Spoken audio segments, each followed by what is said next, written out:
Hello বন্ধুরা, আজকে আমি আবার একটি নতুন টপিক নিয়ে চলে এসেছি, যেটা রিসার্চ থেকে।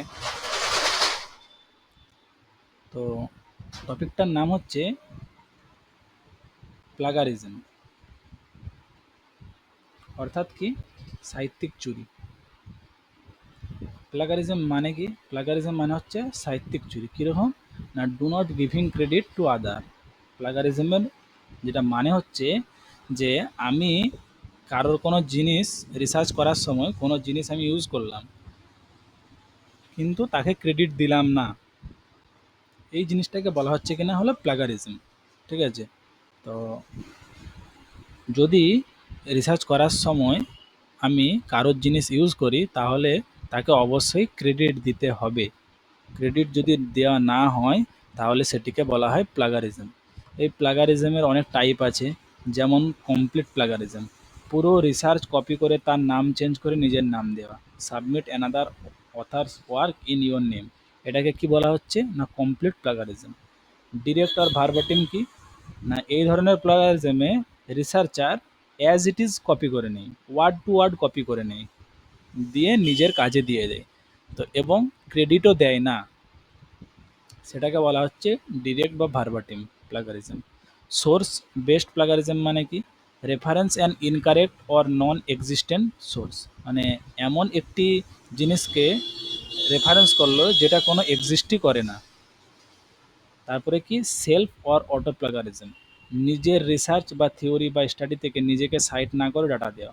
অর্থাৎ কি না, নিজে একটা কোনো কাজ করেছে এবং সেই কাজকে যদি আমরা পরবর্তীকালে অন্য কোনো আমার নিজের কাজে লাগাই, তাহলে সেক্ষেত্রেও নিজেকে সাইট করতে হবে। সাইট মানে কি, নিজেকে রেফারেন্স দিতে হবে যে আমি এই কাজটা এই জায়গা থেকে, মানে আমার নিজের নাম এখান থেকে, এই বুক থেকে বা এই আর্টিকেল থেকে আমি নিয়েছি। নিজেকেও সেখানে রেফারেন্স বা সাইট করতে হবে। তো যদি না করি, তাহলে কী হবে, সেলফ বা অটো প্লাগারিজমের সেটা আন্ডারে পড়বে। তারপরে কি প্যারাফ্রেজিং, মানে কি অন্যের আইডিয়া নিজের ভাষায় লিখে নিজের নাম বলে দেওয়া। মানে কি make minor changes and use others writing in your own word, মানে অন্যের কিছু একটা পড়লাম, দিয়ে নিজের মতো করে নিজের ভাষায় লিখে দিলাম, সেটাকে বলা হচ্ছে প্যারাফ্রেজিং। তারপরে কি ইনঅ্যাকুরেট অথরশিপ, অ্যাকনলেজের জায়গায় অথরশিপ দেওয়া। ইনঅ্যাকুরেট অথরশিপ মানে কি, মানে হয়তো যে কাজ করেনি তাকে আমরা বলছি যে এ কাজ করেছে, বা যে কাজ করেছে তাকে আমরা বাদ দিয়ে দিয়েছি, এই জিনিসগুলো চলবে না, ইনঅ্যাকুরেট অথরশিপ। তারপরে কি মোজাইক অর প্যাচওয়ার্ক, কিছু আমার কাজ করলাম, কিছু অন্য লোকের কাজ করলাম, মানে নিয়ে লিখলাম, মানে এর কিছু ওর কিছু সব কিছু নিয়ে একসঙ্গে মিশিয়ে আমি নিজের মতো করে লিখে দিলাম, এটাকে বলা হচ্ছে mosaic or patchwork.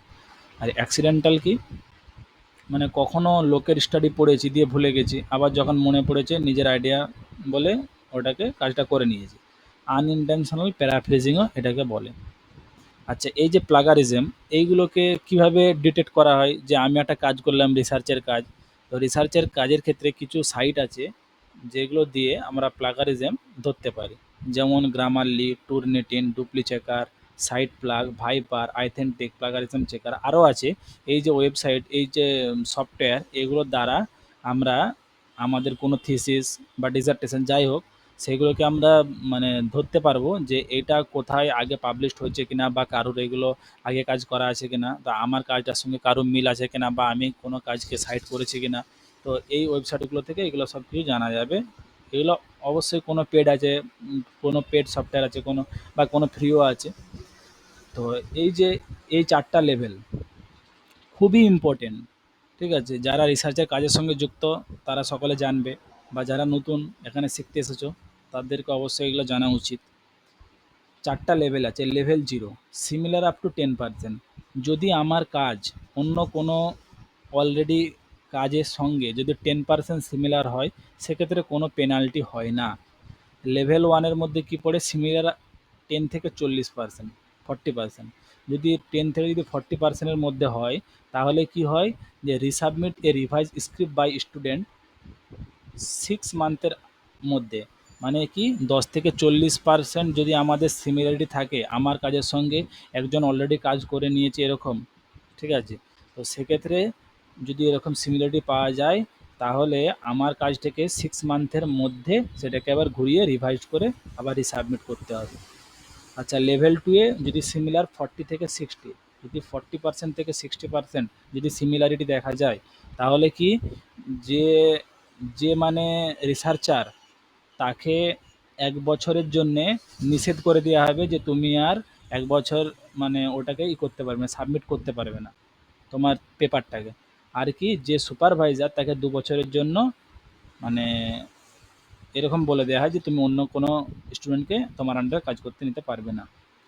R level 3 তে কি সিমিলার আপ টু 60% থেকে অ্যাভাব, যদি কোনো থিসিস পেপার যদি 60% সিমিলারিটি দেখা যায় অন্য কারোর সঙ্গে, তাহলে কি তার রেজিস্ট্রেশনটা ক্যান্সেল হয়ে যায়, এবং কি সুপারভাইজার যে থাকে তাকে 3 বছর অন্য কাউকে নেওয়ার অনুমতি দেওয়া হয় না। খুবই ইম্পর্টেন্ট একটা বিষয়, নেট সেটে এগুলো খুব বেশি আসে।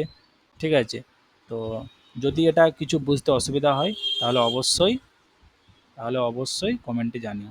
Thank you.